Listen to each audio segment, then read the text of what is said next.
Welcome to Sravani's media. Telugu జాతి ఆత్మగౌరవానికి ప్రతీకమైన Telugu Desam party Mahanadu 2026 సరికొత్త చరిత్ర సృష్టించింది. 2 రోజుల పాటు జరిగిన ఈ మహాసభలో నేతలు, కార్యకర్తలు ఉత్సాహంగా పాల్గొన్నారు. ప్రధాని నరేంద్ర మోడీ పిలుపు మేరకు పొదుపులో భాగంగా హైబ్రిడ్ విధానంలో నిర్వహించిన ఈ మహానాడు ప్రపంచానికి కొత్త మార్గం చూపించింది.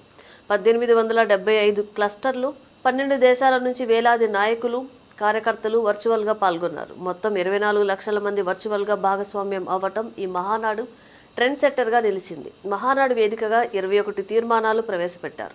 వీటిలో ఎన్టీ రామారావుకు భారతరత్న ఇవ్వాలని కోరారు. వచ్చే సార్వత్రిక ఎన్నికల్లో మహిళలకు 33% సీట్లు అమలు చేస్తామని ప్రకటన చేశారు. ముసాయిదా తీర్మానాల పుస్తకంలో తెలుగుదేశం పార్టీ చరిత్ర, కార్యకర్తల పోరాటం, అభివృద్ధి, సంక్షేమ కార్యక్రమాలను వివరంగా పొందుపరిచారు.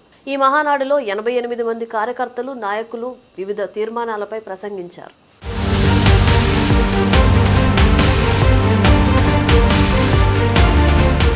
గత ప్రభుత్వ వైఫల్యాలను ప్రజల ముందు ఎండగట్టి విధ్వంసం నుంచి వికాసం వైపు రాష్ట్రం ఎలా అడుగులు వేస్తోందో వివరించారు. ఈ విజయం కేవలం మహానాడుతో ఆగకూడదని, ముసాయిదా తీర్మానాల్లోని ప్రతి అంశాన్ని ప్రజల్లోకి తీసుకెళ్లాలని పార్టీ నాయకత్వం స్పష్టం చేసింది.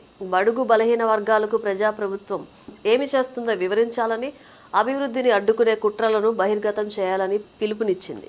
తెలుగుదేశం పార్టీలో కార్యకర్తలే అధినేతలుగా ఉంటారని, కార్యకర్తలే పార్టీ ఊపిరని, వారి సంక్షేమం తన బాధ్యత అని పార్టీ అధినేత స్పష్టం చేశారు.